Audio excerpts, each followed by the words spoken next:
Pag-usapan natin kung paano nga ba iniistruktura ng mga totoong Lean Six Sigma practitioners yung mga potential root causes. Ang pinaka-core ng analyze phase sa DMAIC ay yung paglipat natin mula sa raw data papunta sa mga structured na teorya. At dyan eksaktong papasok ang pag-master ng cause-effect diagrams.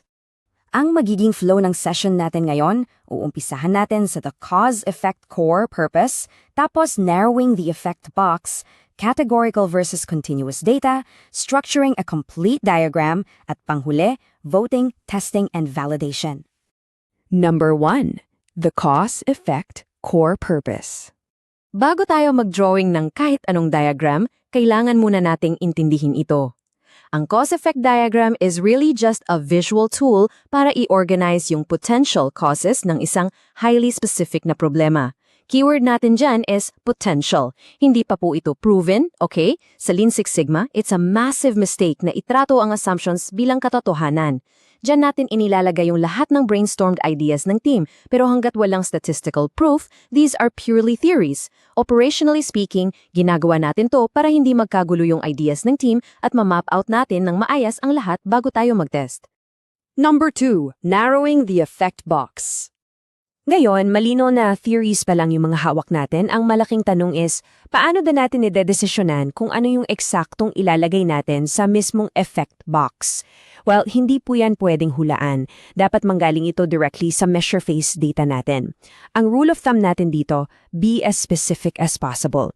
Diba kung magbi-brainstorm kayo about sa isang napakalawak na topic tulad ng world hunger, nagsasayang lang kayo ng oras ng bawat isa. Ang tamang flow is this. Look at the measure data, identify the focus, at saka lang kayo mag-brainstorm. Imagine you plot your data sa Power BI at nakita nyo na si Country A pala yung may hawak ng 80% ng undernourished citizens. E di doon lang tayo dapat mag-focus. Imbes na mag-brainstorm kayo tungkol sa general world hunger, ang effect box ninyo dapat ay bakit mataas ang malnutrition rate sa Country A. Same thing sa corporate setting natin. Hindi tayo magsosolve ng poor customer service in general. Tinitingnan natin yung data to find kung aling specific branch o process yung nagbibigay sa inyo ng pinakamalaking sakit ng ulo. Number 3. Categorical versus continuous data.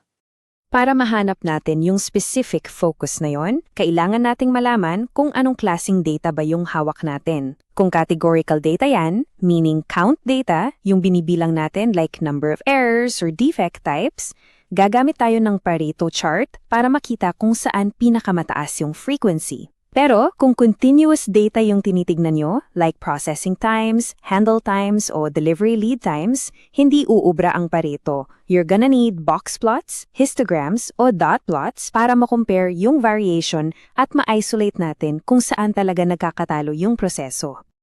Let's break down a categorical example. Isipin natin nasa Jollibee tayo, or maybe a logistics courier.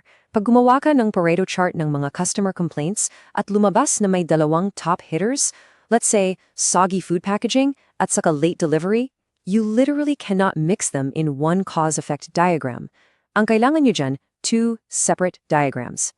Isa para sa packaging issue at isa para sa delivery delays. Magkaiba kasi yung dynamics ng dalawang yan, kaya kailangan nila ng magkahiwalay na analysis. Now, what if continuous data naman ang meron tayo? Let's say nasa isang BPO setting ka at nag-a-analyze kayo ng average handling time or AHT ng iba't ibang sites. Gamit yung box plots, nakita ninyo na si office location B yung may pinakamataas na mean at pinakamalaking variation sa processing times. Automatic, yan na yung effect box ninyo. Ang statement nyo na for brainstorming is, why does location B have the longest and most variable processing times?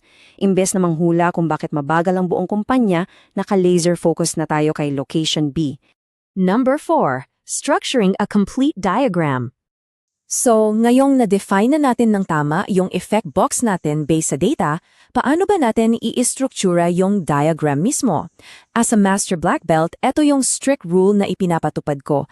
Ang cause-effect diagram ninyo, dapat may at least 2 levels of branches, pero highly preferred natin ang 3 levels. It absolutely needs to be thorough. Start with the main branch, tapos ask why para magkaroon ng sub-branch, all the way down hanggang makuha natin yung root. Kapag masyadong mababaw yung diagram ninyo, it means hindi nyo na-capture lahat ng potential theories na kailangang itest. Number 5. Voting, testing and validation.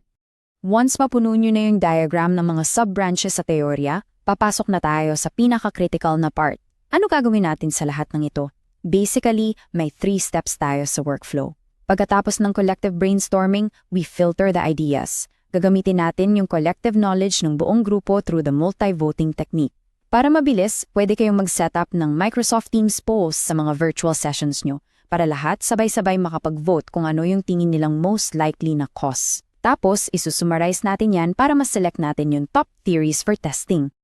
Pero wait, pakinggan niyo itong mabuti because this is a huge operational trap. Isang napaka-common na mistake na nakikita ko sa mga kumpanya is that teams vote on what they think the root causes are, tapos right after manalo sa botohan, gagawa na agad ng solusyon. Big mistake po yan. Napakadalas nating tumalon sa solutions based lang sa gut feel at majority vote. Let me repeat that. Ang mga nanalo sa botohan are not proven root causes. Sila ay top priorities pa lang para makest. Dito na talaga papasok yung pinaka-core ng Lean Six Sigma logic natin. Theories are not facts. Period. Kailangan nating i-vet yung mga napiling teorya using hypothesis testing and graphical analysis. Meaning, mangungulekta tayo ng data ulit, we run the inferential statistics, at ipoprove natin mathematically kung yung factor na yon is really affecting our problem. Ang daloy niyan dapat always looks like this. Kumuha ng theories, isalang sa data test, at kapag na-prove na, saka pa lang siya pwede maging root cause.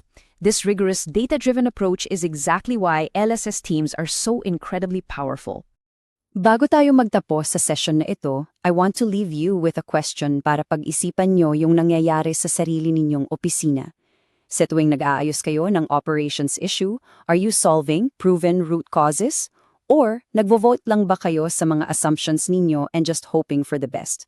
Tandaan natin sa Lean Six Sigma, data dictates everything. Be careful how you organize your theories and absolutely always validate with numbers bago kayo mag-implement ng kahit anong solusyon.